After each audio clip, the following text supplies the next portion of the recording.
Garotos Perdidos é um clássico dos filmes de vampiros e, colocando em perspectiva, trouxe aspectos para outros filmes do gênero, ao mesmo tempo que consegue ser por si um grande libertador de correntes e ser uma peça única em várias esferas. Olá, seres da noite e pessoas perdidas como eu. Hoje, antes de cairmos numa cavidade no meio da Terra e ficarmos totalmente sem saber aonde estamos, gostaria de pedir aos meus inscritos que já me deixassem um like, compartilhassem o vídeo, comentassem o quanto você gosta desse filme e também, se puder se tornar membro, agradeço demais. Se não puder, doação direta ou qualquer coisa do tipo. Para quem ainda não for inscrito, gostaria de pedir então a sua inscrição, todos os passos anteriores. Mas, se você chegar até a metade do vídeo, eu quero que você me prometa que vai deixar essa inscrição, hein? Bora lá. Um clássico recontado. Um dos maiores problemas de todos, que causa grandes brigas nos comentários deste canal e também discussões afloradas pela internet, é que as pessoas têm a ideia que os vampiros têm que ser de um jeito X. Tá? As pessoas, geralmente o povo tem uma imagem pré-definida do vampiro na mente, e esta imagem pré-definida que eles têm há de ser respeitada, aconteça o que acontecer, ou se não, causa os clássicos, isso não é um vampiro de verdade, o que é muito, muito estranho. Ao mesmo tempo que as pessoas são resistentes a trocas, adaptações, entre outras coisas. Qualquer mínima coisa trocada é motivo para, desculpa, mas no meu ver, choradeira.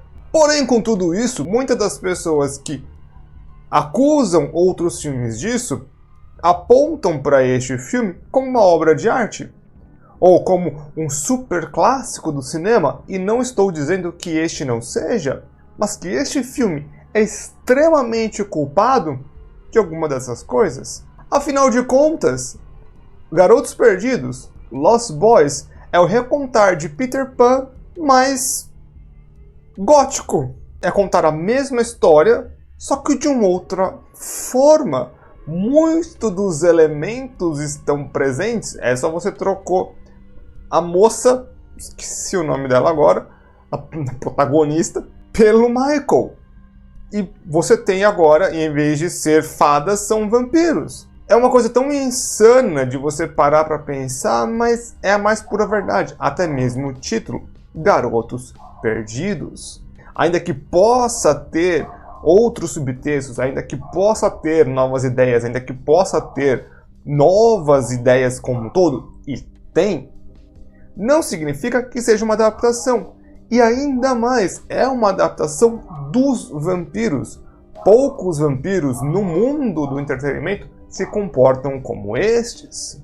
A ideia base do filme primeiro, a ideia do coming of age, que eu não conseguia achar uma tradução que eu gostasse tanto assim. Muitos colocam como amadurecer, se tornar adulto ou algo do tipo.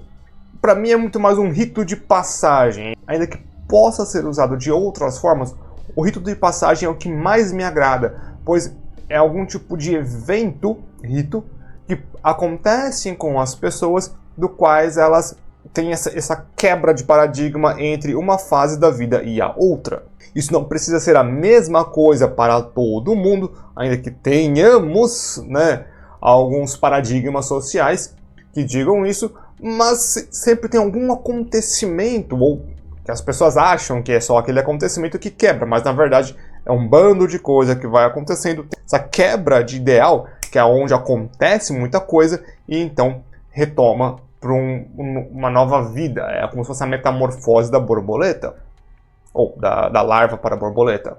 E o filme demonstra muito bem este conflito da pessoa, nesse caso aqui o Michael. O Michael, então, tendo uma vida de adolescente, indo para a vida adulta, enquanto o Peter Pan é meio que da infância para a adolescência, ou da adolescência também indo para a vida adulta. É um pouco mais bambo, aqui já não. O Michael, ele é um adolescente indo para a vida adulta. demonstram muito bem essa falta de responsabilidade dos garotos perdidos, essa vida livre que eles poderiam viver em comparação com o que o Michael teria.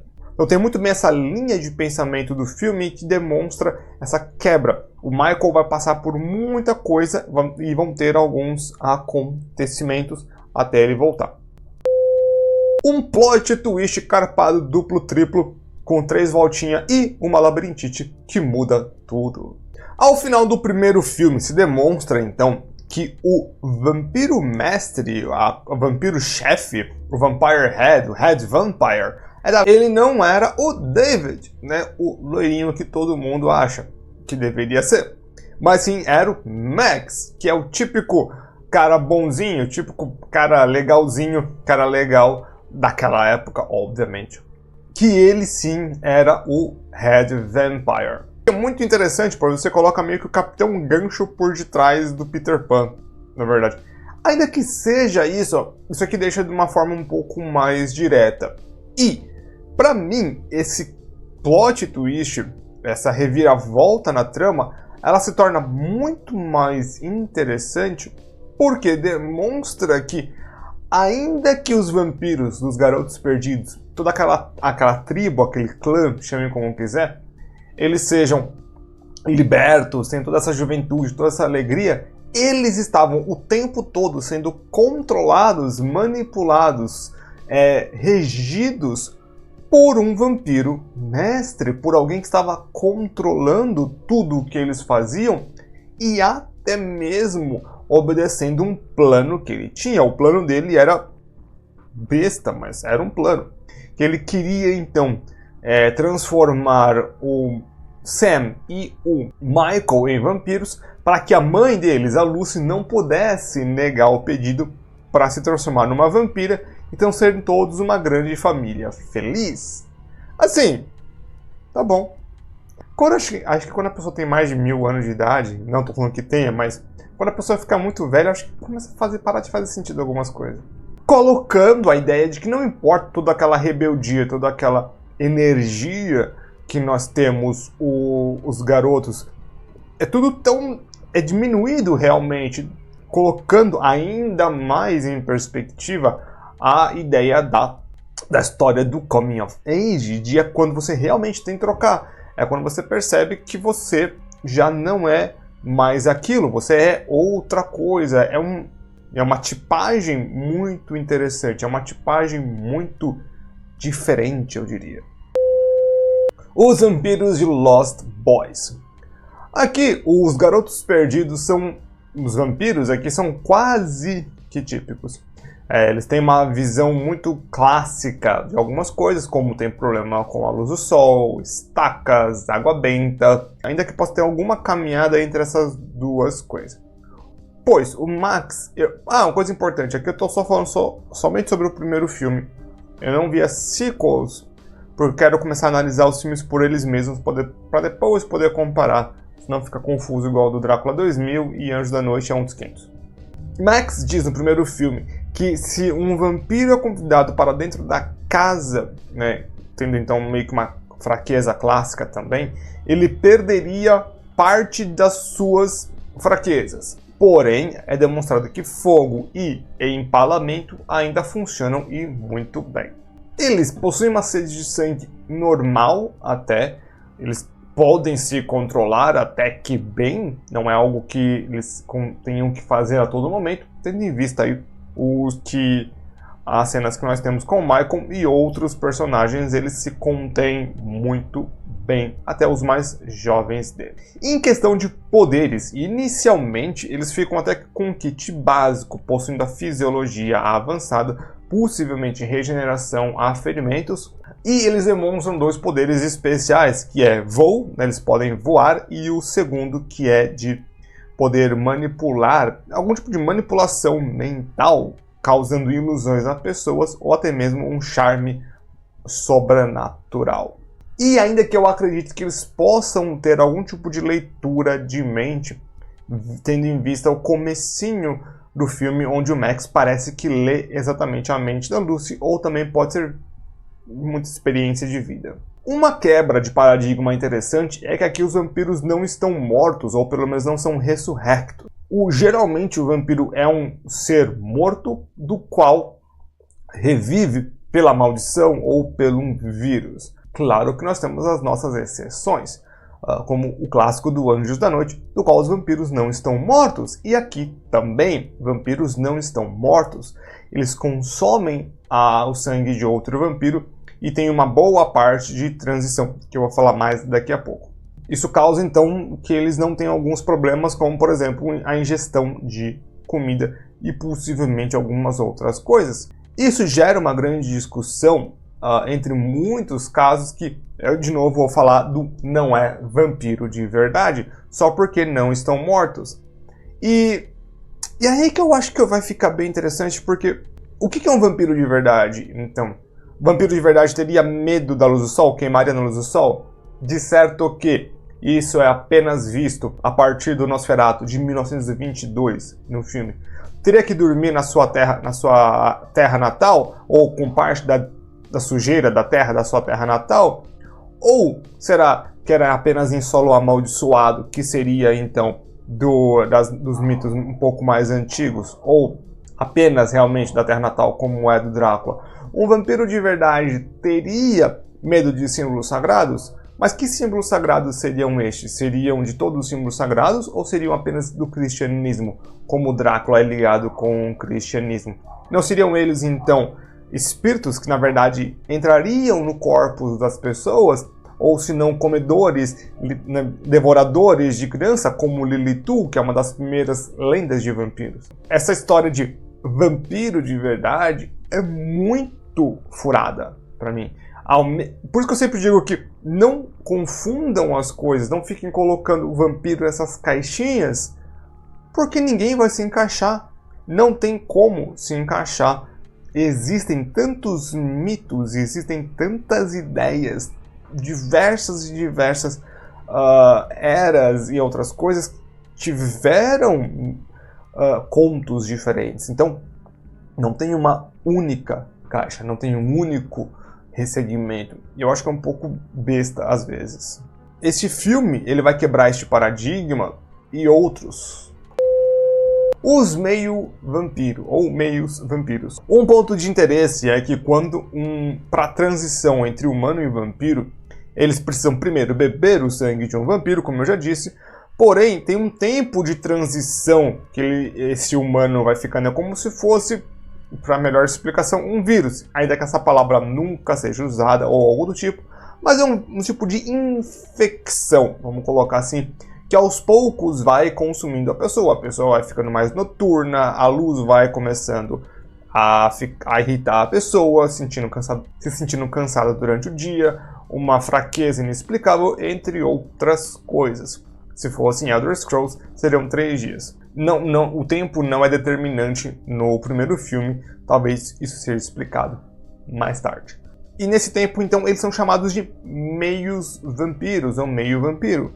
E que é interessante de se pensar que tem essa época de transição que, pelo que eu entendi, depois vai ser mais explorada essa época de transição, que pode ter algumas importâncias bem interessantes, mas aqui fica mais esse caso mais bambo. O que é interessante, deixando a lore aberta para depois, não sei se vão fazer caquinha ou não ainda.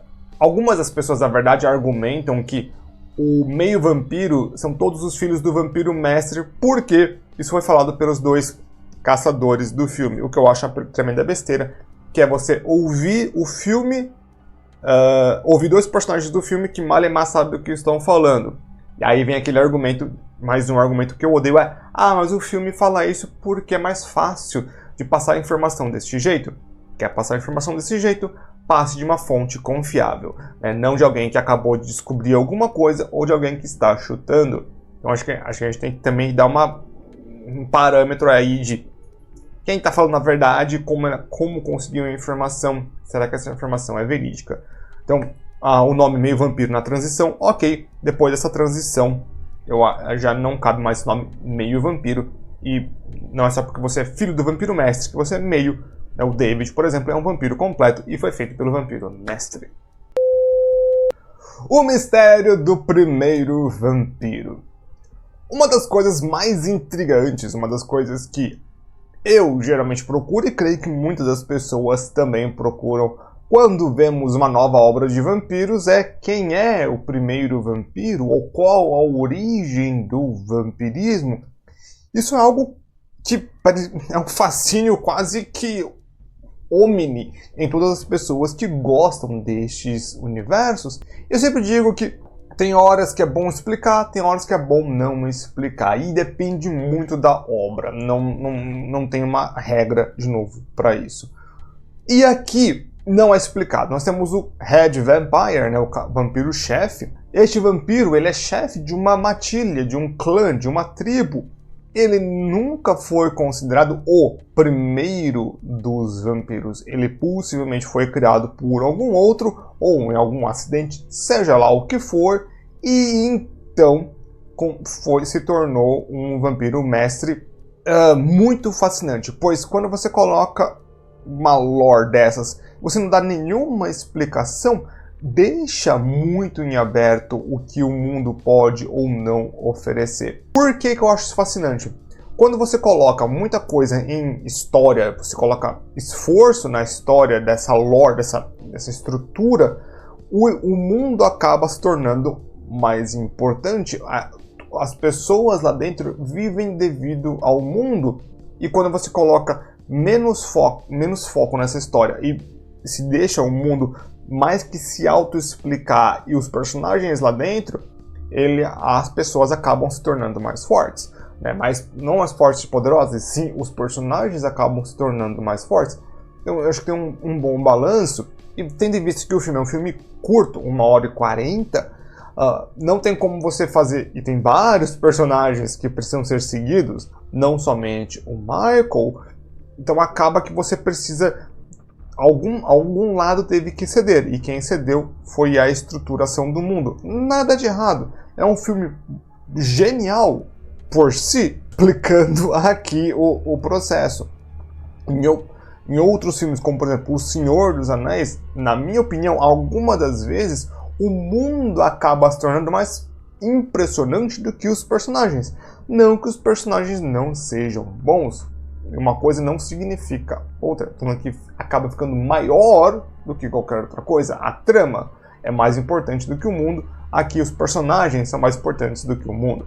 Só isso. E ainda se tem algumas construções interessantes, como o vampiro mestre, o vampiro chefe, teria um Hellhound, né, um cão. Na verdade, aí vai Hellhound, cão do inferno, na verdade é um cachorro. Então tem uma exageração do próprio mundo, uma exageração de toda a ideia, que é muito legal, de como a gente pode ver que às vezes a lenda foi pro imaginário, esse imaginário cresceu, porque uma vez que o sobrenatural aconteça, ele pode expandir, a gente pode ver isso até no nosso mundo, um fato corriqueiro pode se tornar algo sobrenatural e lá pra frente se tornar algo muito, muito grande, e depois vemos o real, né?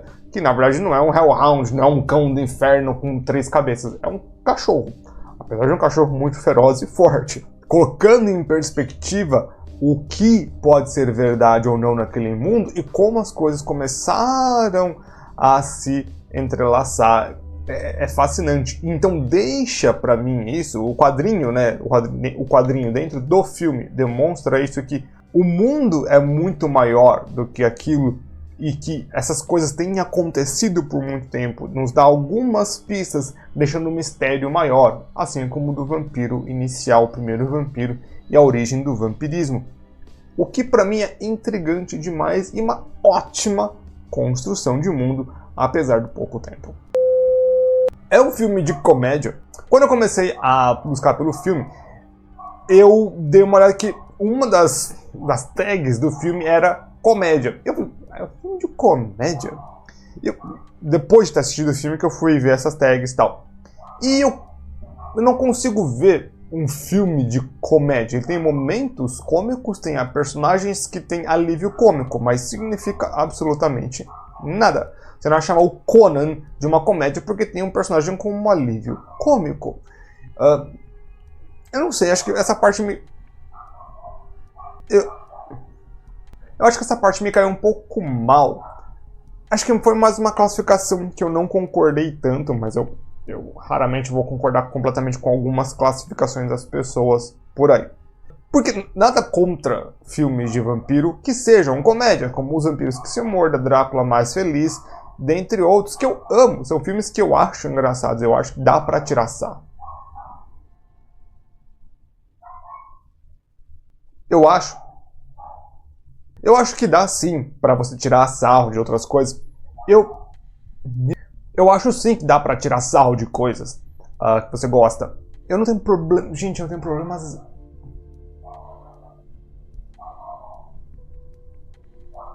Depois do ataque do cachorro do Hellhound, vem ataque do cachorro da vizinha. Ok, então eu não acho que seja impossível de você tirar sarro de alguma coisa que eu goste, tá? Não é nada disso.